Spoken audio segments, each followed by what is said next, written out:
Welcome back. We all have our cell phones, which many of us can't be without. But more than 100 years ago, another means of global communication started and still exists.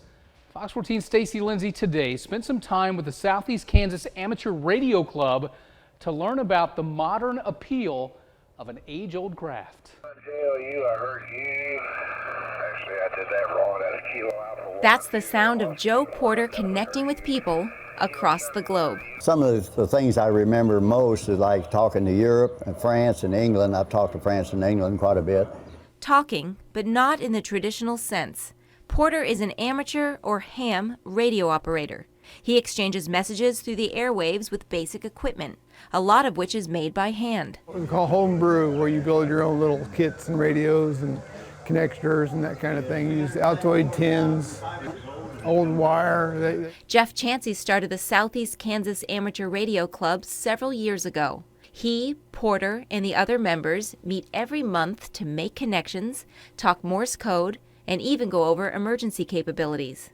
Members say that ham operators have played an important role in emergency disasters, such as the Joplin tornado. The mottos of ham radios is when all else fails, there's ham radio. And the aspects to the craft are endless. For young people, it is just a fantastic hobby. I mean, it could keep them interested for years.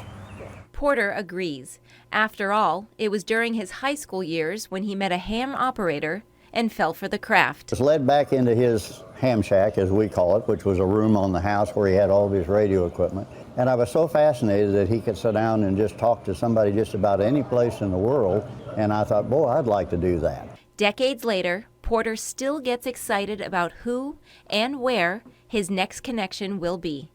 In Pittsburgh, Stacy Lindsay, Fox 14 News. All right, Stacy, thanks. Nice story. A license is required to become an operator. There are ham radio clubs throughout the world, including another 4-state group in Joplin.